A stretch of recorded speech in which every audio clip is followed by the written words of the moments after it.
Welcome to the BS Roll. I'm your forever DM, Timothy Farr, who isn't DMing because it's BS Roll at night. So we're going to do a little bit of D&D podcasting. Hell yeah, we are. And I'm looking down at my notebook from our last time we played, and I just have ass written everywhere. It's because we're all assholes. Yeah, well, the assassins that attacked, and I just abbreviated ass. Yep. I look down, I'm like, oh, yeah, there's a whole bunch of ass on my paper. It's like, it's been a while since I've sat back here. Look at all that ass. Look at all that ass.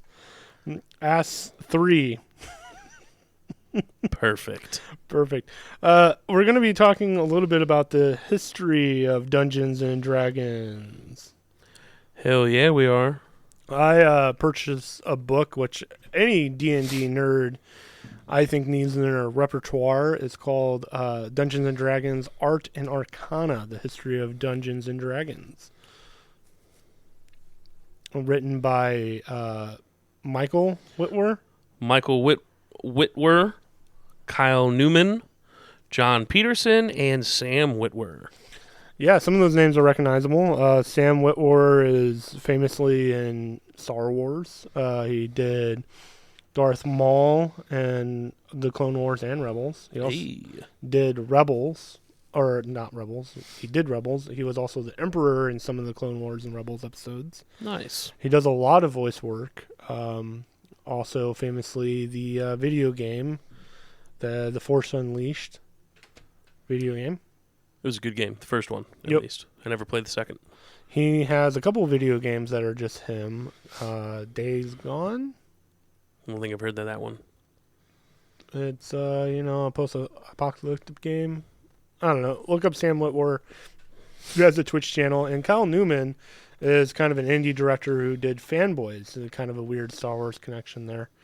Fanboys being a movie about wanting to break into Skywalker Ranch to go see an early copy of Phantom Menace. And along the way, they find that their friend has cancer, and it becomes, we need to see this before he dies, and then, yeah, it's a lovely, heartfelt movie. But yeah, they wrote this massive book. Their gimmick is the artwork of Dungeons and Dragons, and a little bit about the history of what started D&D all the way to the current 5th edition.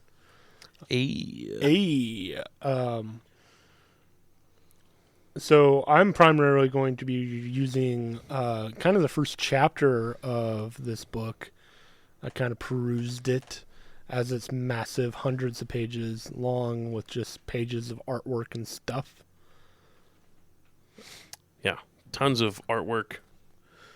It looks awesome. I showed him one of my favorite parts of the book so far is the first edition player sheet, which is just like your name, your race, your class, your alignment, and spells. It is 100% non-aesthetically pleasing. No, it's like a yellow, the yellow legal paper that you see. Yeah, it's gross. It's fascinating, the history of D&D.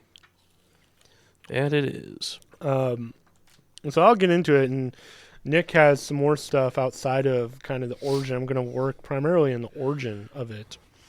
The first thing is, it was arriving just by mail. It would just show up in your house like junk mail. Yep. Here's D&D, and it wasn't even called D&D at first. It was called, the first books that were released in 1974 is Dungeons and Dragons, Rules for Fantastic Medieval War Games, campaigns playable with paper and pencil and miniature figurines. Yep. That was 1974. I think their budget was like $2,000 for these books. They were sending out something ridiculously low like that. Mm-hmm. And then you got... It basically talked about the roles of men and magic, monsters and treasures, and the revolutionary way to experience underworld and wilderness and adventures. What's also fascinating about this first D&D was you weren't called the dungeon master. You were called the referee. Yep. which hilarious. Hilarious. And we'll get into a little bit of why. The real origins of where this whole now multi-billion-dollar industry came from was in 1913, believe it or not, by the British author H.G. Wells, who famously wrote, one of his bigger works was War of the Worlds, which was written in 1898, Damn. which is kind of like the great-grandfather of sci-fi. A lot of sci-fi origins comes from H.J. Wells, who is, I mean, he's written, this is pre-1900s, and he's writing sci-fi stuff. Crazy bonker stuff. He wrote a rule book called Little Wars. So back in the early 1900s, you had these little lead figurines, like infantrymen or people on horses. I'm sure you've seen them in like antique malls or just around. They look like little pewter figurines, basically, with holding a sword. And these people would basically try to emulate wars, like the Revolutionary War, anything Napoleon did. And he had this rule book, and it was basically kind of a basic, this is how you do combat with these little figurines. So picture like Warhammer 40K, but with little pewter figurines. Well, I think I saw something too with that game was playable from like 3 people to like 150 people. Mm-hmm. Mm-hmm. Yeah. I'm sure it was massively chaotic. And they would also emulate like actual war games, pretty much. And in the 1950s is when it comes over to America. And so you have a game called Gettysburg, which is based off these old rules in 1958. And people started now creating like Revolutionary War up to D-Day of what happened during these things. In the 1970s, you had a huge medieval craze going on, so that's where you get the castles and the knights and the bows and the pikes. However, this group of people, bunch of nerds basically, were like, Yep. hey, we need rules for this because we don't really know what we're doing. We're just kind of making it up, and hey, we're reenacting D-Day. And that's where Gary Gygax, because he's a fan of this, starts to develop a rule set based off these miniature war games. And so he starts kind of developing rules for this stuff. In 1968, he would gather a bunch of nerds together, and this is something I found absolutely mind-boggling, called one of the first conventions of this type, called the Lake Geneva War Games Convention, which is Interesting. which is called the Geneva Convention, or Gen Con. Oh shit. Right? He started it Damn. with a bunch of nerds playing the silly war games with little figurines. Yep. That's where Gen Con comes from. Well, shit. Yeah, this event, which was like 100 or so people, got him to write the Siege of Brandenburg, which was a medieval war gaming. So you had like the kind of the revolutionary style war games that were happening. Now it's gone back to medieval, because Gygax, spoilers, was a huge fan of Tolkien. So he brings it back to medieval, and this is 1968. 2 years later, he finds the Tactical Studies Association, and he is like the champion of all these war games. He is like the president of all this stuff. People are going to him asking, hey, how can we play this game? And in 1970, he founds another group called the Castle and Crusade Society. Its mission to publish and perfect mini war games, so miniature war games rules for the Middle Ages, along with the LGTSA member Jeff Perrin. and they began to design a set of rules for infantry and cavalry combat and drew heavily on historians C.W.C. Oman as authorities on how actual combat played out. So they took from historical references and started to develop the rules based off this medieval style game, which later became published as Chainmail: Rules for Medieval Miniatures by Gideon Games. Hell yeah. No, nothing about Dungeons and Dragons yet. Nope. However, Gygax, and this is the spoilers, was a hardcore nerd and wanted more of a fantasy element. So then they came up with an expansion pack called the Fantasy Supplement. So you have this war games, the Chainmail war games, which is like medieval warfare. And Gygax goes, hey, let's add something. Let's add a little bit of spice and add a fantasy element to them. So now you get battles involving goblins, trolls, giants, dragons, heroes, and wizards drawn from the sorcery and wizardy literature of the day. So like Tolkien. Yep. Gygax and Perrin suggest that the fantasy supplement allow medieval miniatures war games to add a new effect to the hobby and refight. What am I typing here?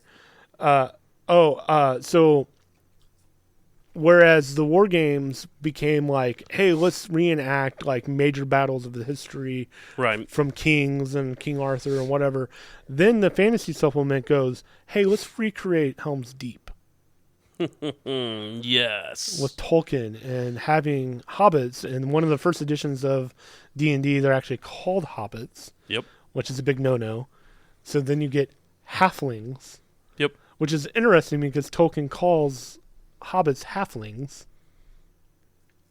But hobbits are coined. Yes. Trademarked. Yeah, Hobbits.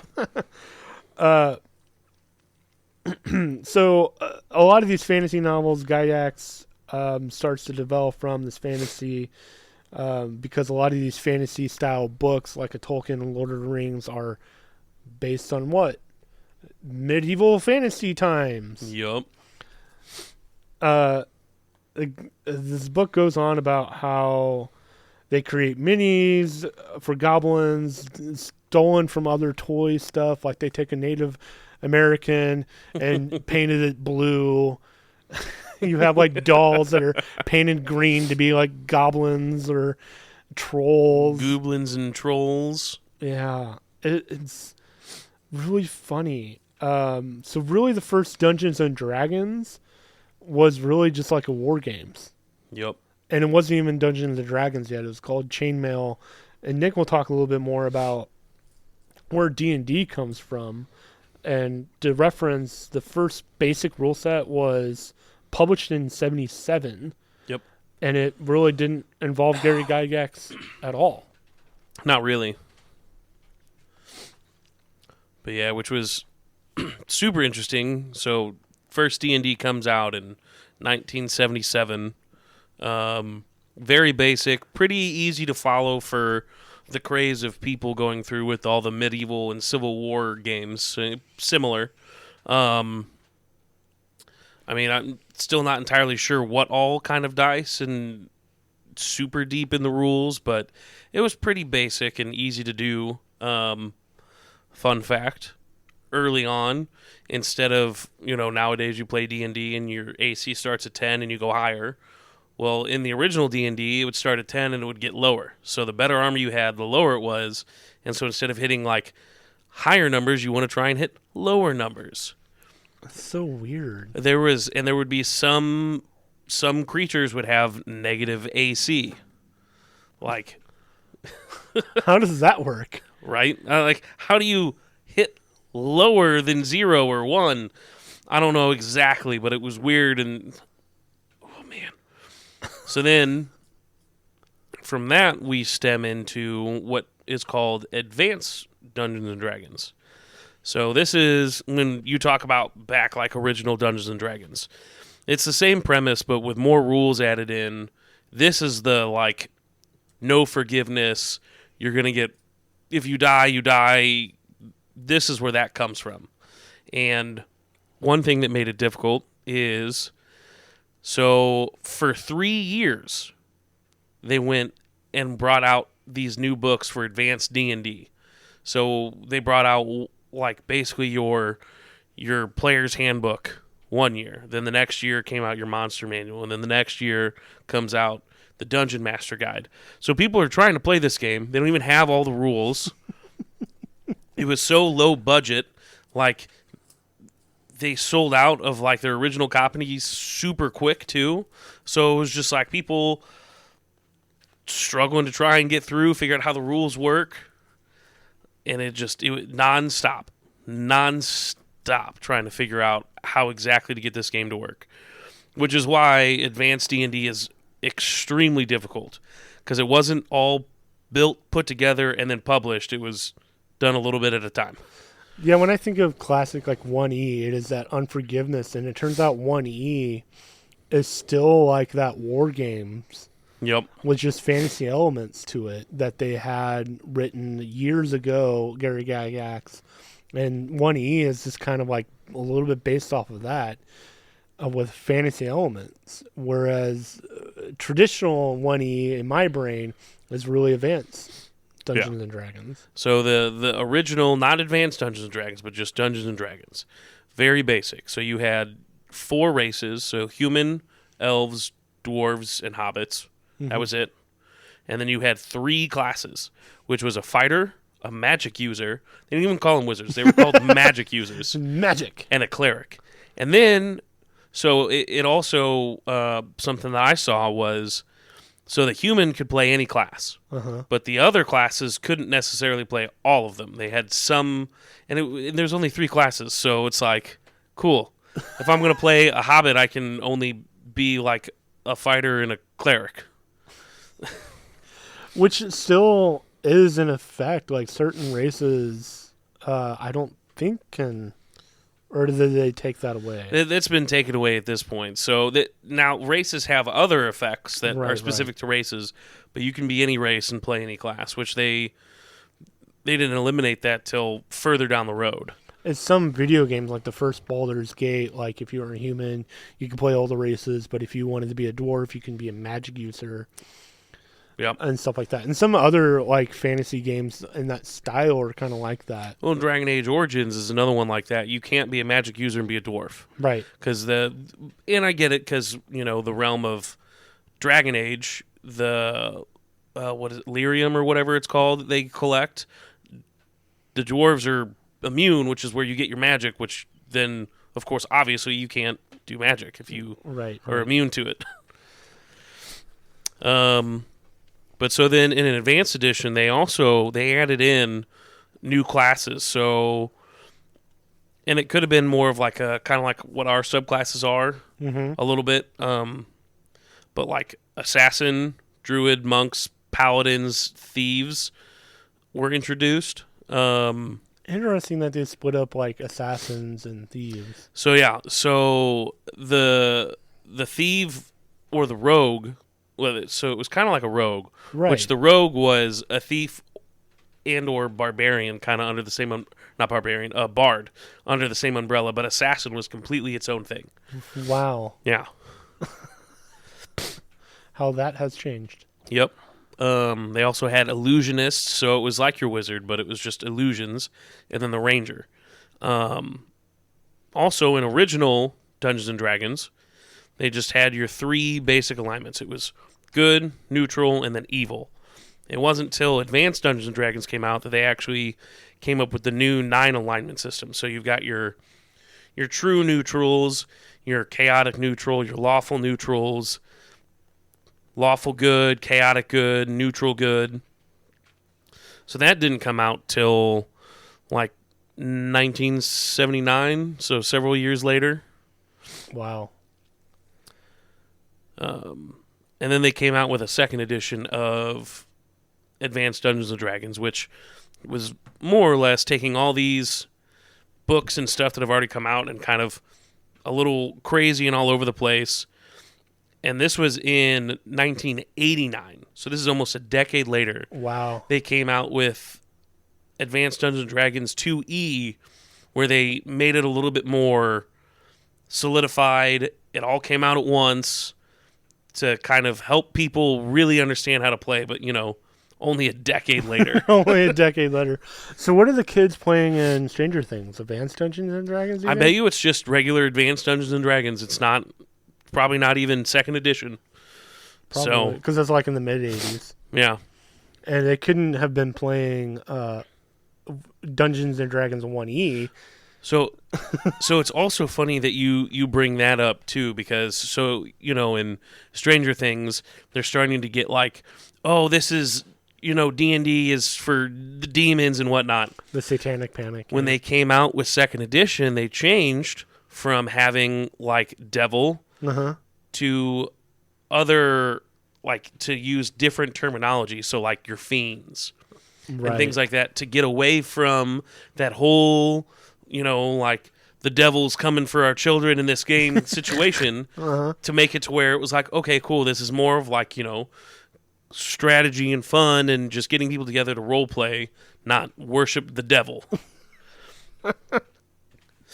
Yeah, because like a lot of those old school people, like Matt Mercer talks about it a little bit, and he's only slightly older than I am, I think, talked about like on the tail end of the Satanic Panic. Yep. But it's really Taliesin Jaffe, who is significantly older than everybody else. So it's like, it was real hard in those times to play like D&D.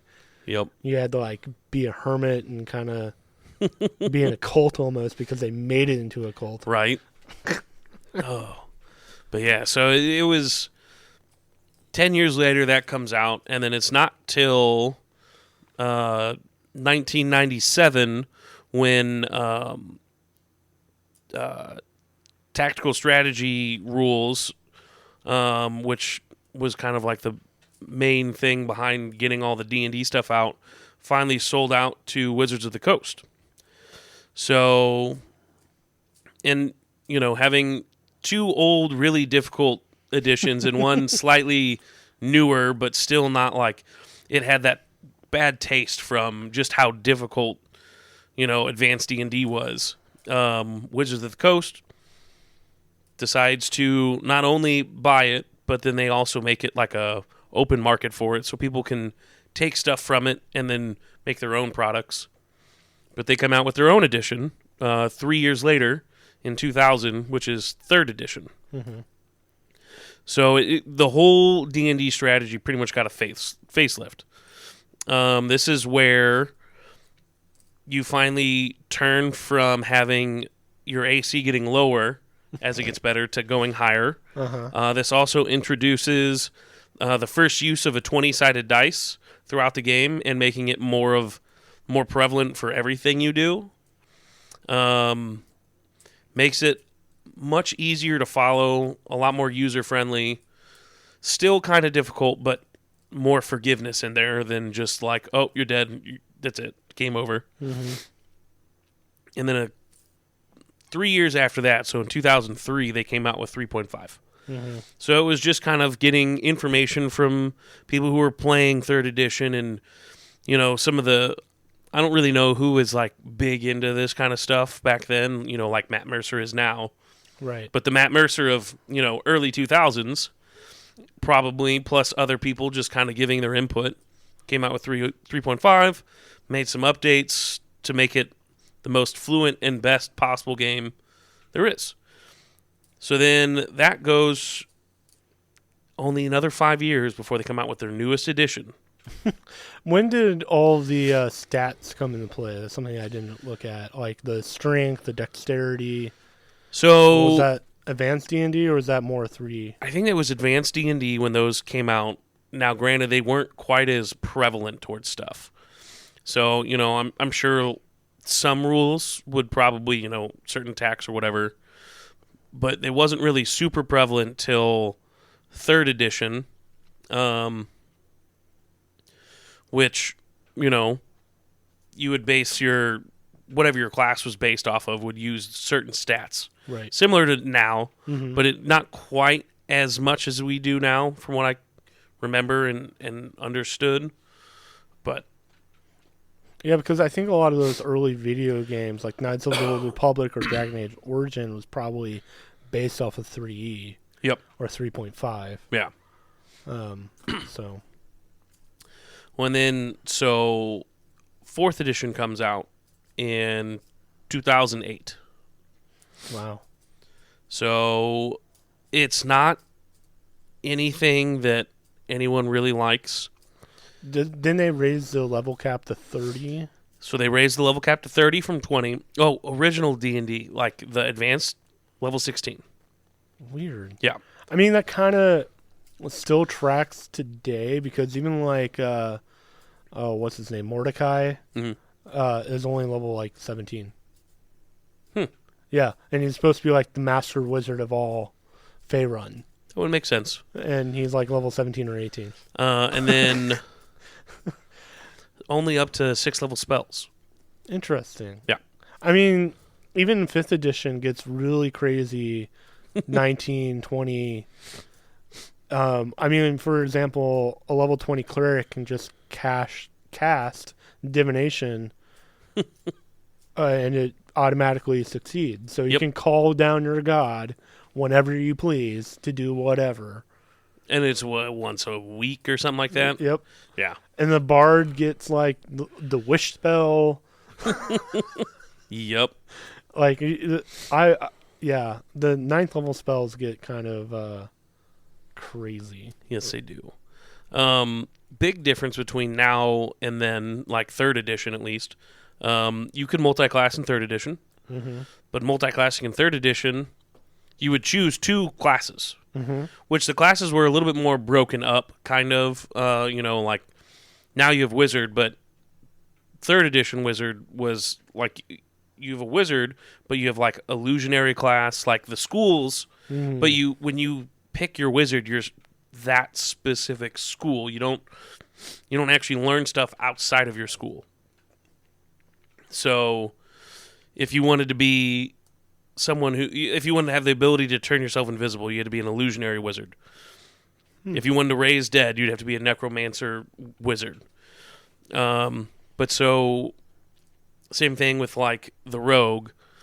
Our subclasses, you would just pick one subclass, go into it, and it's just so the rogue had like the thief, the assassin, but it wasn't like you're a rogue and then you choose a subclass. It was like I'm just going down assassin and that's it. There was nothing else specific that was just broad strokes. It was just all specific stuff. Interesting. But it allowed you to multi-class. From level 1, you could be an assassin illusionary wizard.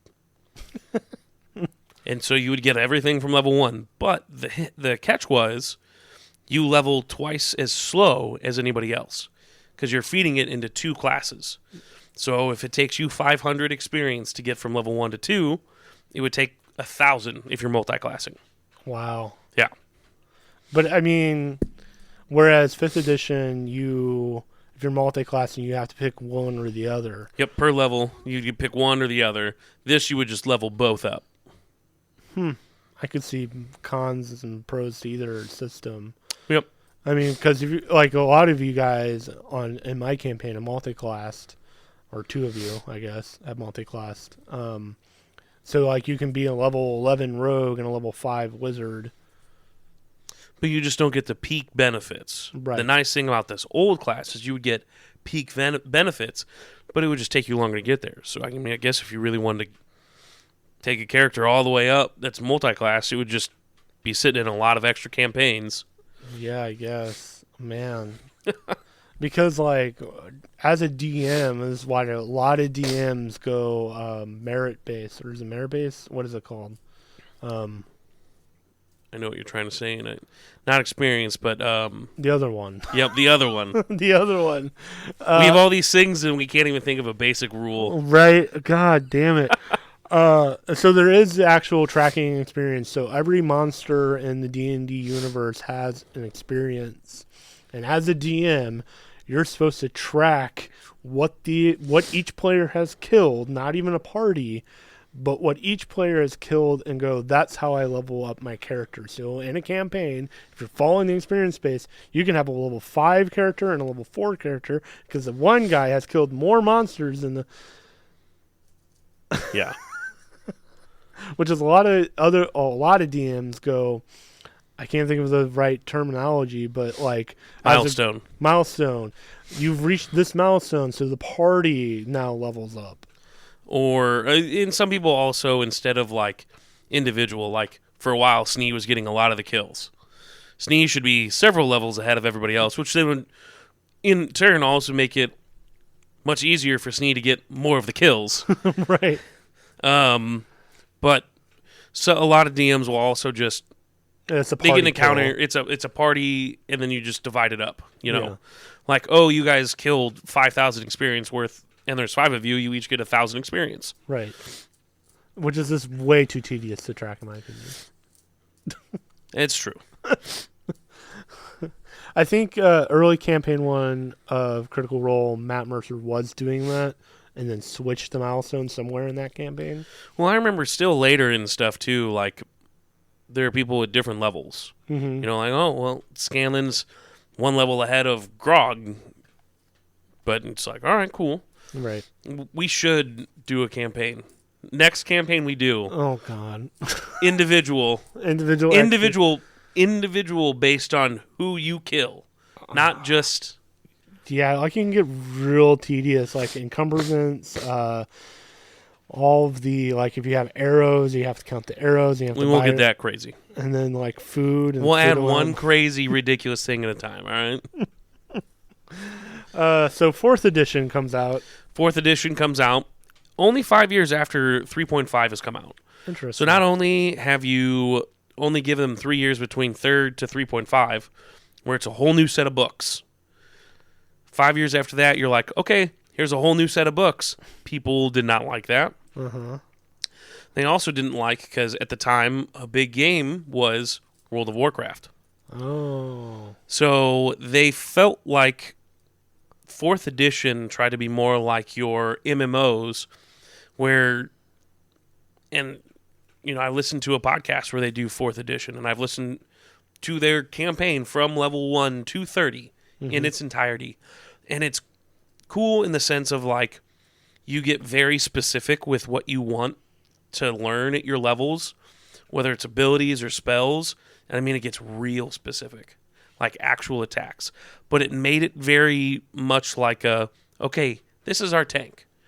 He is here to literally force everyone to attack him. And it's up to the player to be like, this is my job, I make you do that. So they have things like you do an attack which draws in every character within 20 feet of you, moves 15 feet closer to you, and then you get to make an attack to hit all of them. Interesting. Then you get abilities to where, like, oh, I have like this feat that allows, like, you can't walk away from me. Sentinel, yeah. So it stops people from being like, nope, if I don't want you to walk away, you're not going away. Right. So very much like that, and like you're looking at like super, like your DOT people or it's damage over time. You've got your controllers, which are meant to just manipulate the battlefield, and I mean, like, there's still that in current D&D, but it's not as prevalent. Like, this was, you had to be really strategic about how you build your character, or your character just sucks. You could have good stats, but it just sucks. And then they changed a little bit of like how attacks worked.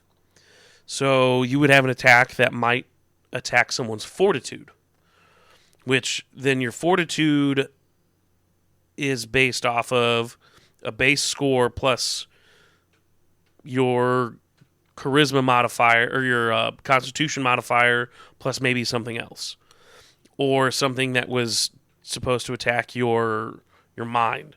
So it'd be like a wisdom save, and I forget what they called it because it was something different. Then you had your actual AC, which was just your physical armor, so they're Right. just physical attacks. But they split it up to where there was multiple levels that you could be attacked on. So then you're not worried about just being like, oh, cool, I can just get a nice student armor, and it's going to be hard for people to hit me. Right. You'd be like, okay, well, you know what? My fortitude's really low. I got to find a way to bring that up. Or my wisdom's really shitty. I got to find a way. And I mean, you can see that a little bit still in 5th edition with saving throws. Right. But it's not quite the same. And most of your stuff attacks very specifics, and that's just for saving throws. But with this uproar, a lot of people did not like it. 4th edition was the most hated edition to ever come out.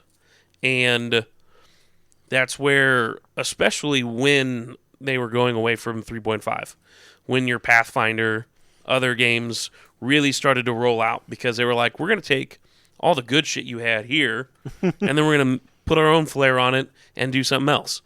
So Pathfinder is about the only tabletop board game that really competes with D&D, but it's just people who are stuck in 3rd edition and don't want to ever.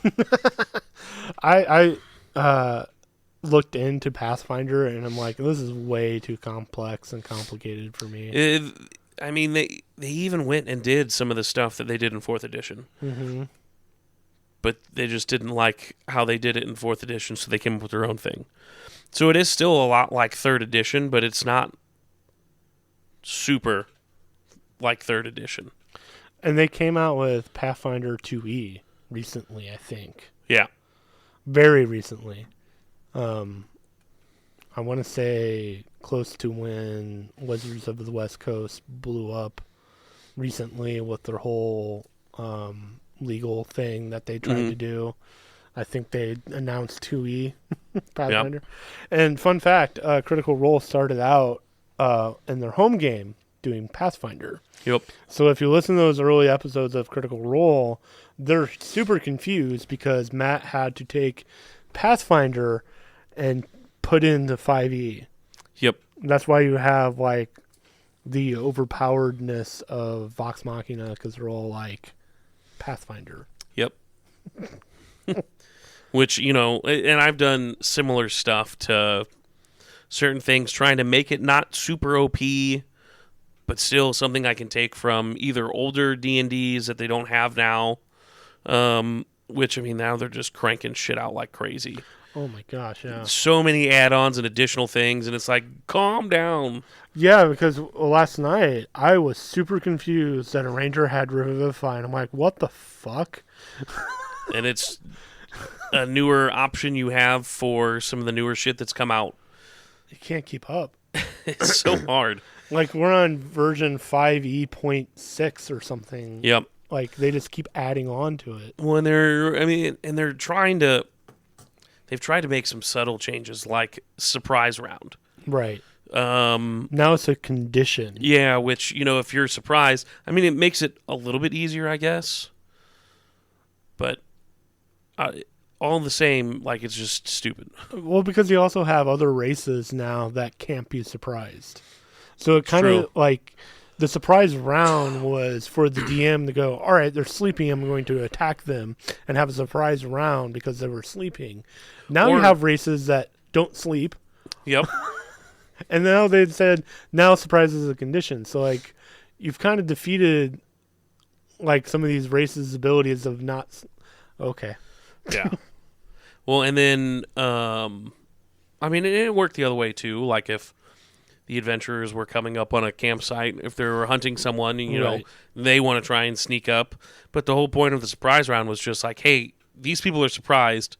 Basically, a whole round will happen, and the people who were surprised don't get to have an action the first round. Right. And then come around, and then it's the initiative order is the same. Right. And you can have people who are in the party where everyone else is surprised and the one person's not. So, you know, but then now it's a condition. I think it just offers like disadvantage or advantage. I think so. And I'm like, okay, I mean, like, yeah, I guess, but that's still kind of dumb. Yeah, I prefer the old method. And I do that's too. how we'll play in this campaign. Oh, for sure. Because, you know, our group's super sneaky. Not really, just snee. Just snee. Babylon can kind of be sneaky. Sometimes. Sometimes. really it was Defina when she was around. So then sneaking Defina can go be sneaky, but So 4E kind of launched Pathfinder and some alternative versions of D&D, and because there's other systems too. I can't think of them, but they basically will only stick with the 6-sided dice. yep. They rise to prominence after 4E. So how long does 4E last? 4E lasts until, I want to say it was 2015 maybe? It might have been later than that, actually. Well, 2015 is when Critical Role started. Believe it or not. And they were 5E, but I also feel like they were the guinea pigs on 5E with a lot of stuff because he constantly makes changes, and especially like the Artificer, which comes in later in Campaign 1, is like almost a homebrew thing. So I was a little off. So they did come out with some stuff in 2012. Okay. So it was only 4 years after, but, 4th edition was such a Shit show. shit show. They were like, all right, cool. They released the beginning of some stuff in 2012. And it was a very similar to the original D&D, where it was a very just like, hey, kind of like, here's a free thing or whatever for you to just have a basic rule set. And that's kind of what they did. And then in 2014 was when they came out with the actual starter set. So it was a box that had the basic rules, like very basic, not even like the player's handbook, but just incredibly basic, with a short campaign with pre-made character sheets for you to play as. And that was like the first big thing they really put out. And then they started pumping out everything after that. So like you had they had the monster manual and the player's handbook and the dungeon master's guide. But then like the other campaigns, they really started pumping out that. And I would say, I don't know how many campaigns or how much they really had in 4th edition. 3rd edition, you could find some stuff, but they were like, like little skinny books, maybe 75 pages of campaigns, which would take you through a decent amount. They were called modules. I've heard some old school DMs call them modules. Yep. And a DM would just take several modules and like put them together to like create a campaign.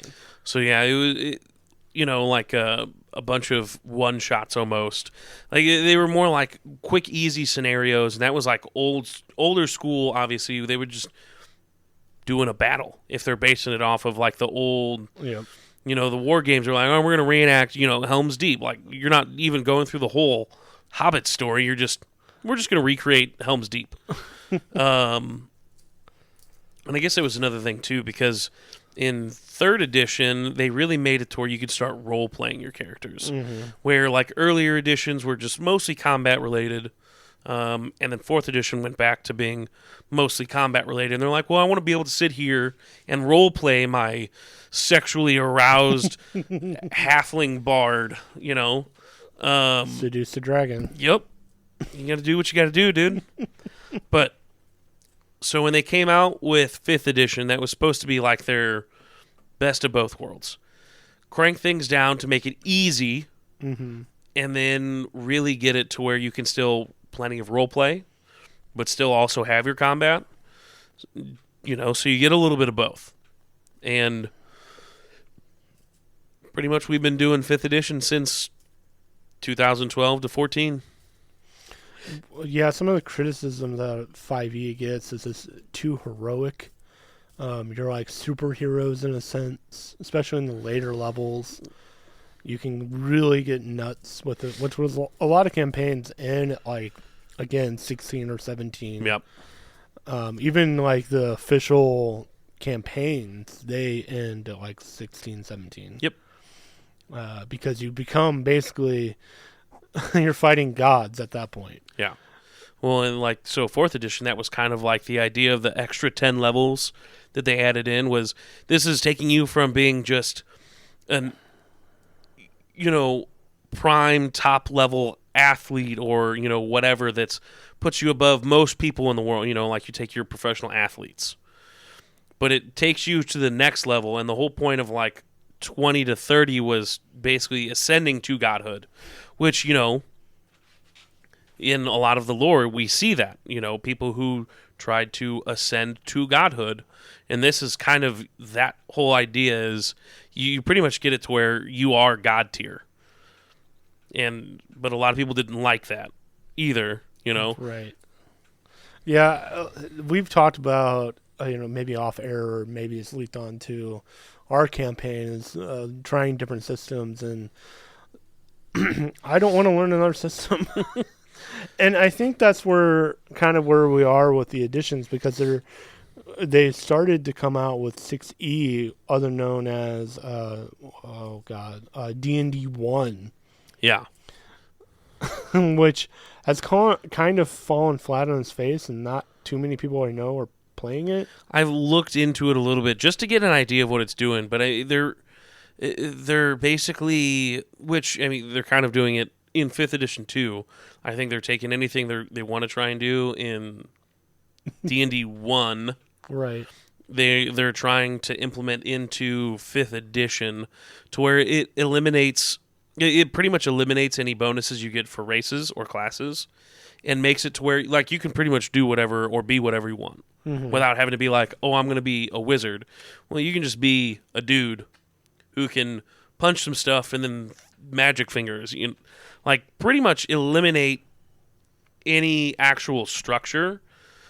So, like where you have like, hey, this guy's meant for long range and this guy's meant to be up close and take a beating. They're just across the board. Yeah, that seems kind of lame. Like, again, going back to your campaign and having a ranger have Revivify just breaks my brain. Well, to be honest, it's like everyone just they can't be like, oh, I just want to be good at one thing. They're like, I want to be good at everything, right? And I'm like it's different.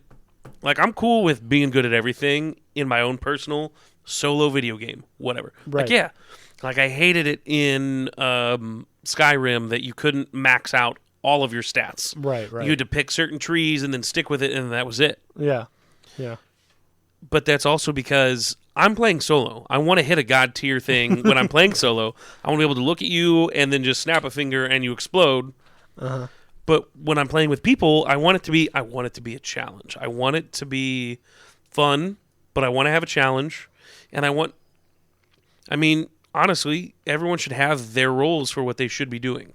Yeah, it adds a little strategic element to it when you have a cleric who can heal very efficiently. You have a rogue who can stealth and hide and kind of go around and flank even, or you have someone who's a tanky boy who draws people in. Like, you can strategize that way, but if everyone's all the same and have the same abilities, like, then it just becomes dice rolls at that point. Like, there's no strategy. It just becomes numbers.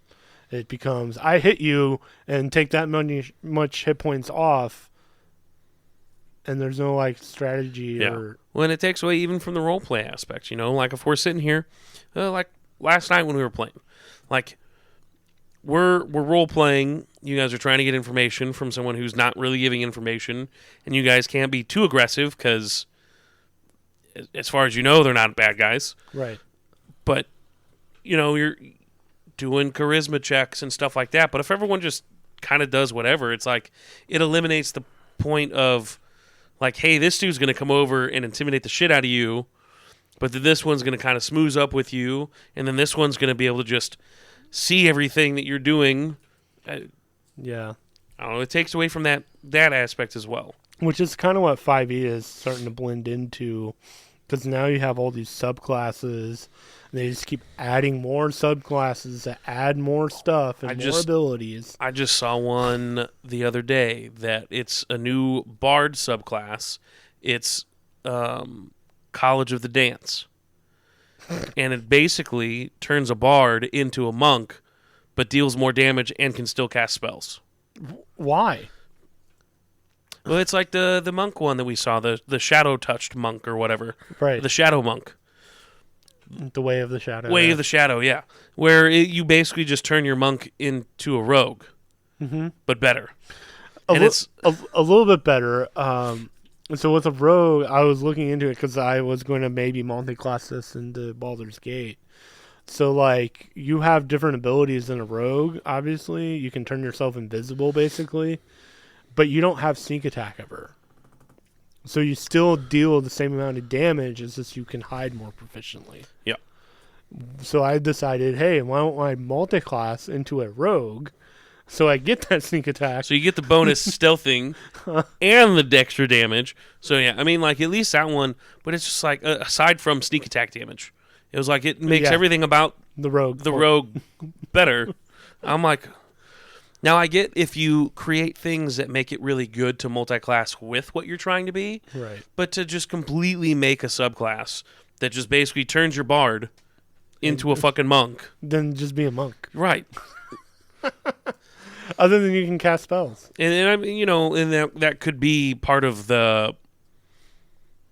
I mean, it's been 10 years since 5th edition's come out. Yeah.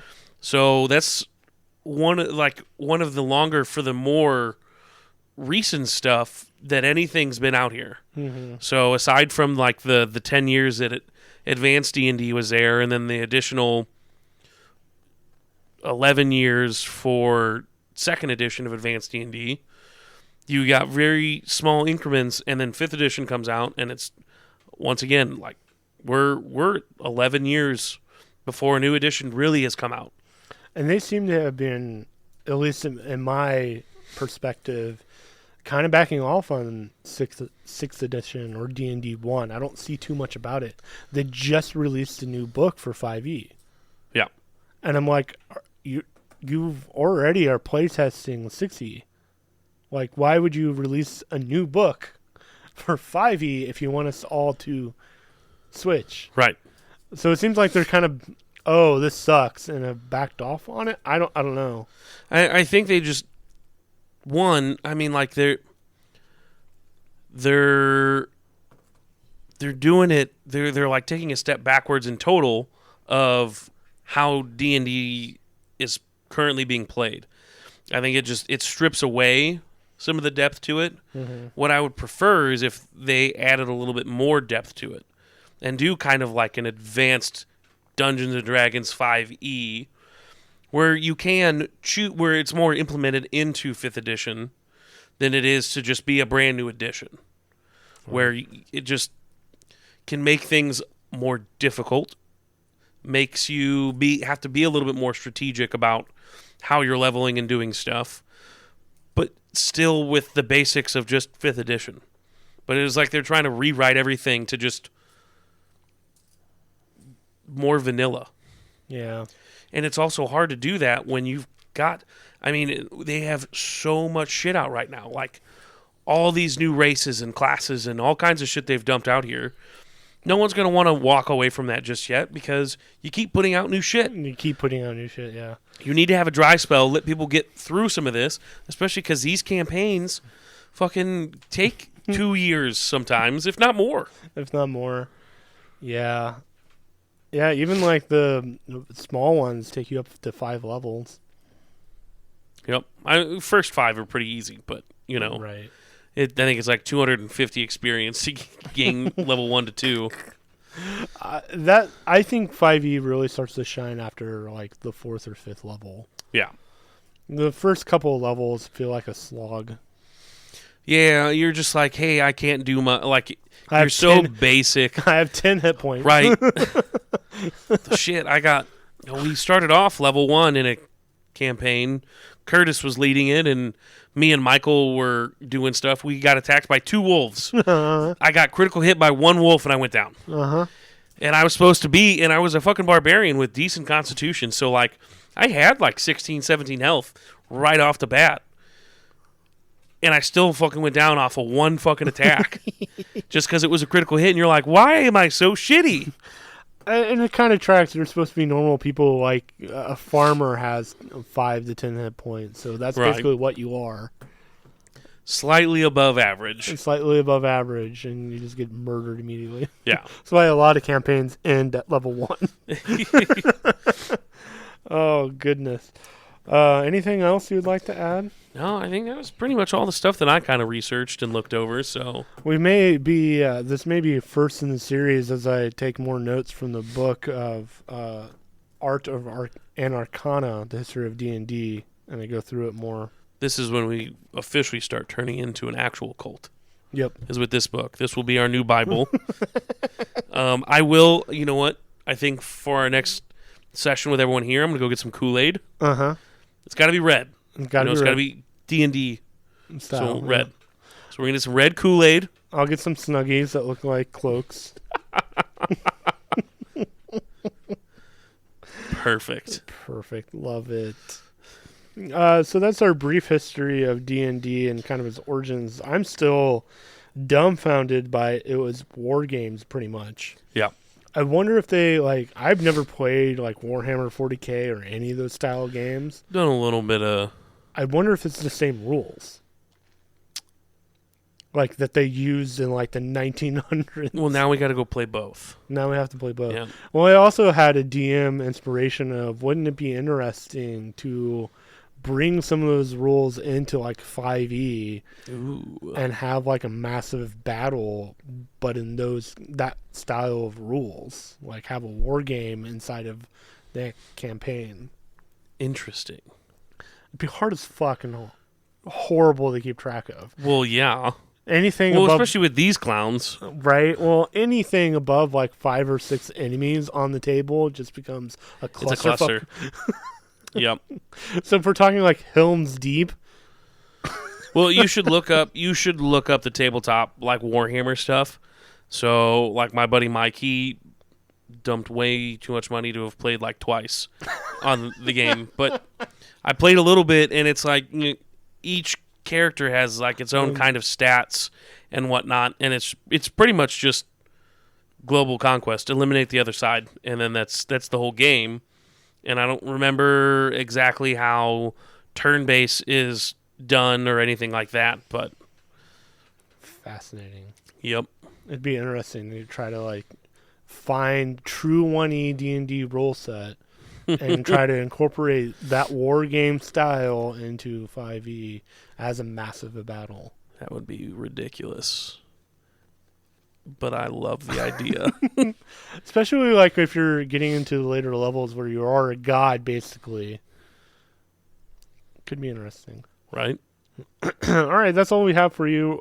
Get Art and Arcana. We're not sponsored or anything. I literally went to Barnes & Noble and bought the book today. Sponsor us. Sponsor us. I think it's Wizards of West Coast. Wizard of the Coast? West Coast? Wizards of the Coast. Yeah, Propaganda. Sponsor us. D&D Beyond and Wizards of the Coast. In Barnes & Noble. And Barnes & Noble, which has a Starbucks. Please sponsor any of those corporations. Yep. Love Sponsor us, FBI. you. What was the other podcast? Who was that FBI agent? Oh. It started with a C. Colin?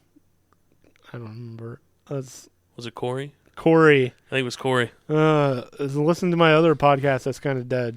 Good luck finding it. Love you. Bye. Bye! The BS role is Timothy Farr as our forever DM, Valerie Simone as Ida Gotham, Nick Urban as Smee, Phil Jaycox as Enoch Sunforger, Ryan Freeman as Babylon Wonderhoof. You can find us on Spotify, Google Podcasts, Apple Podcasts, and wherever podcasts can be found. Don't forget to subscribe. Leave us a review. It helps us a lot. We do not advertise, so our ratings and reviews are the best way to help us grow. Thank you so much. Love you a lot. Have a good one.